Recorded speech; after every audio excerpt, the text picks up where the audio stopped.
Hey guys, Magic Gus here. I'm just giving you an update to my version of the Plant Oracle Druid. This build is more focused on mana sustainability. If you haven't watched my previous video yet, I'd recommend starting there since I cover the core mechanics and some tips to get the build running. I've also linked my build progression in the description. So that's from a mid-tier setup to the current setup that I'm using right now. My current setup, though, is super expensive already because the league has already been running a month and a week now. And I also craft a lot of stuff. Actually, all of my gears right now, I've crafted all of my gears, um, even the unique body armor that I'm gonna explain later. That's what this video is about because I changed my body armor. Um, I'll just give you a bit of summary from my previous video. But yeah, this build is all about maximizing mana cost efficiency and mana regeneration. So the new Genesis Tree Ring modifiers make this possible, allowing us to sustain mana expensive skills while also turning our mana regeneration into one of our strongest defensive layers. So your rings are the most important pieces of gear. At a minimum, you'll want mana cost efficiency, mana regeneration, and flat mana. Now, the fourth one is optional. You can have percent increased mana in there, but you can even run without that. Just those first three: mana cost efficiency, mana regeneration, and flat mana, because you would still want to have a high mana because your mana regeneration is just gonna base the numbers from your mana regeneration. It's just gonna be based of how much mana you have. Um, and there's you can also for the helmet, um, you can also run with mana cost efficiency. So there's a new alloy, which I think is this one, expansive alloy. So you can also have mana cost efficiency on your helm, but I'm not using that because I'm at a point where just having it on both of my rings is enough. But if you still need more, you can have mana cost efficiency on your helm. This one's still a lot, like it can roll up to 29%, so that's a lot. But just a note that this will be put on the prefixes, so you'd most likely lose like you'd lose energy shield from your helm. So I don't have one in mind. This is something I crafted. It only has T2 resist because I think at that time I could only afford a level 81 item, level 81 two socket base. But anyways, if I were to go with if I were to put mana cost efficiency on my helm, I would replace the hybrid mod. And anyways, yeah, just but yeah, those are the very most important mods that you need. So on your ring, mana cost efficiency, mana regen, and flat mana. And then you could also have mana cost efficiency on your helm. Also, if you really still need more mana cost efficiency, you can desecrate one on your gloves. I believe it can roll up to 10%. But like I said, I don't really need that much mana cost efficiency.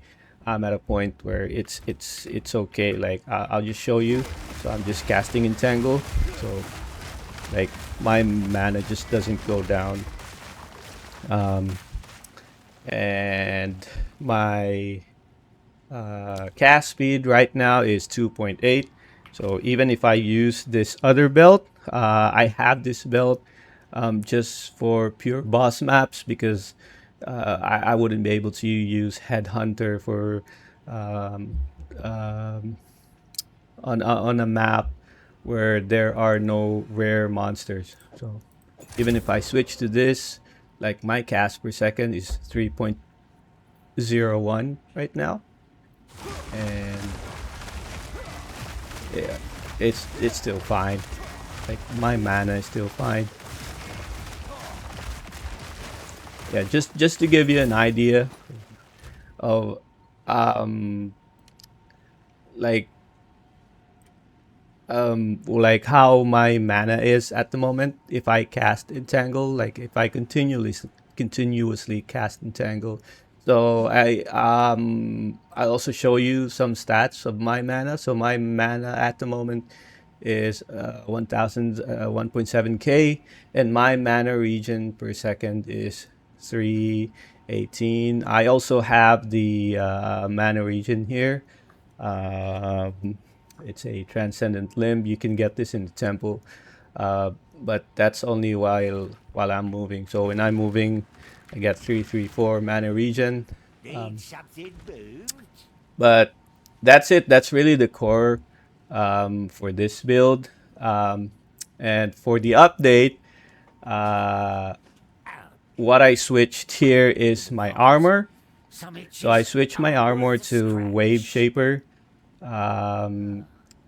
It massively increases my energy shield recharge rate, while also providing me some armor.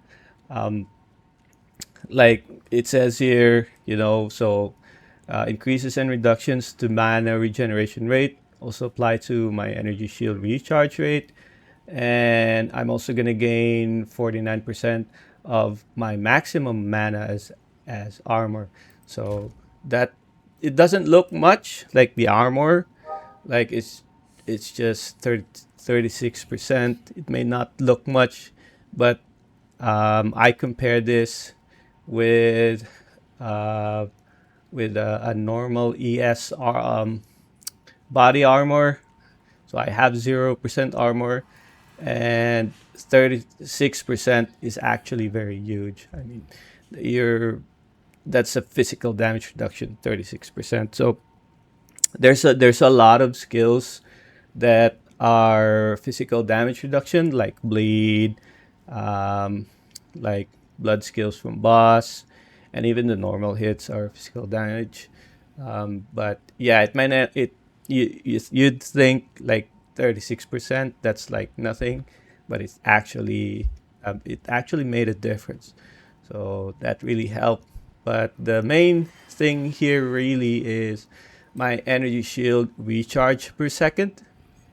It has increased to 5.9k. When I move, that also increases, because this is so increases and reductions to mana region. But because I have this, and when I move, it also increases because my mana recovery also increases. But yeah, that's really the main reason why I switched to this armor. It was just giving me a lot more defensively, and because I gained some extra spirit, I also added Convalescence to this build. So what this skill does is it's really like best way I could explain it is it's like an energy shield flask, and you get 2 charges because of the support gem, Second Wind. And I'll just show you some stats of this. So the cooldown for the skill is 38 seconds, and the buff duration is 7 seconds. But you cannot use this, like if you stumbled from sprinting, you won't be able to use this because it's a skill. Compared to, unlike a flask where you could still use a flask, when you're down on the ground, but this one you couldn't. But at least like when you get back up, at least you can use it and then start recharging your energy shield right away. And because uh, like it says here, so the buff, um, and you gain a buff for a duration that prevents that recharge being interrupted. So normally, if your energy shield recharges and if you take damage, that recharge stops. But for this, it's not. The only way it would stop is if your energy shield is full. I guess that's one downside because the recharge rate is too high, and my sometimes my energy shield just goes goes full way too fast. Um, but I still get two charges anyway, so I could reuse it just in case. Also, the just a note that the cooldown on this, it doesn't start. It the cooldown would only start after the buff duration or if your energy shield gets full. So just take note of that. Like when I was using this for a few runs, I also noticed that while it was on cooldown and then I used it again, it reset the cooldown. So yeah, just something to keep in mind. But yeah, it's just really useful, and the blasphemy and convalescence, they just pair up quite nicely. Most of my deaths were caused because I stumble from sprinting, and blasphemy is just helped a lot because it slows down monsters. And then when I get back up and I got surrounded, I just use convalescence, and then I just spam entangle to kill the mobs. But yeah, it just helps defensively. It's um, just this is not this doesn't help for one shot mechanics from bosses. Like for example, Zikoa, Headhunter. If you get slammed, if you don't dodge that skill and you get one shot, this isn't really gonna help. But it just yeah, it's just something to consider. Also, it helped a lot with expedition. Um, um, but yeah, this really is the update that I'm showing you. It's just I changed my armor, but you can still run with a normal armor if you'd like. You'd still I would still get a lot energy shield recharge. So I'll just show you here if I'm gonna use this was the armor that I was using previously before I switched to this. And so my energy shield is now 13,000, and my energy shield recharge per second is 2,300. But if you want both blasphemy and convalescence, you'd probably want a spirit on your chest, or I think you could still go. You could still. I still might be able to use it if I use a solar amulet and put the rabbit idol on my offhand. But anyways, um, yeah, just make the adjustments so that you can still have blasphemy and convalescence. But yeah, um, so there's one more thing I wanted to discuss. It's the heroic tragedy jewel that I'm using. So the one that I'm using is it's a 5386 Vorana heroic tragedy. I may have used a lot of divs re-rolling this one because I really was looking for uh, a number where I could get a lot of notable passives around it. So just to give an explanation of how this jewel works, the number that's on the jewel, the song worthy deeds number, is what's gonna define what notable passives you get around it.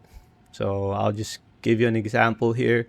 This is the best one that I got, this 5386, because I got six notable useful passives here. But I have a lot of spares lying here. But I'll just give you an example. Like this one has a different number, it's 2119, but I think I only got like four passives that are really useful. So one, two, three, four. Yeah, it's really just four passives with this tool, but it's only one offensive, which is I only get one offensive here, which is 30% crit chance, and then the rest is just the 40% increased max energy shield. But so I'm not sure if there's one in the market for this exact same number, but if you cannot find one, you can try to re-roll this yourself. But just a note that it can take you a lot of divs. You can still settle with four passives, but just aim for to at least two 40% energy shield notables, and along with two other offensives like critical strike hit chance, spell damage, or physical damage. So the one that I got, 5386, I'm just going to show you the notables that I got here. So I got the 40% increased max energy shield, plus 10% to lightning resist, which is very good, and crit chance for spells here, and then another 40% increased max energy shield, and then 40% increased spell damage, and I also got the 40% physical damage. Now 40% spell damage gives you more DPS, but I'd still put them on the same weight because the physical damage one has mana regeneration rate, and you know our build is really focused on mana sustainability, so this is very good too. And then the last one is just critical hit chance. So that's six notable passives. So just from this jewel, I got a lot of energy shield and DPS. So yeah, so if you do find one on the market, good for you for this exact same number. I believe Rax is using a different number on his. I can't remember. It was around 7,800, but he's using a different one. But yeah, this is my version of this build. You'll hardly lose mana. Last thing is that just make sure the Thunderstorm skill that you put on your COC cast on critical is level 18. This would give us 100% chance to shock enemies with the least amount of mana. So just make sure it's so the level I'm using actually here is just level 10. So as you can see, it's 10 levels from the gem, but because I have +8 from global modifiers, what that means is for my items, I have the ones that give me all spell skills. It's going to count toward this one. So you just have to adjust the level of your skill gem plus the amount of all spell skills you get from your gears, and make sure it's just at level 18 so that it doesn't consume a lot of mana. I believe the level 19 cost 177 mana, so that's like 70 mana just from one level. So that's already a lot. So just something to keep in mind. Guys, that's it for the build update. Thanks for watching. If you have any questions, please don't hesitate to leave them down in the comments. And if you found the video helpful, or if you liked the video, please consider liking and subscribing. I'll see you on the next one.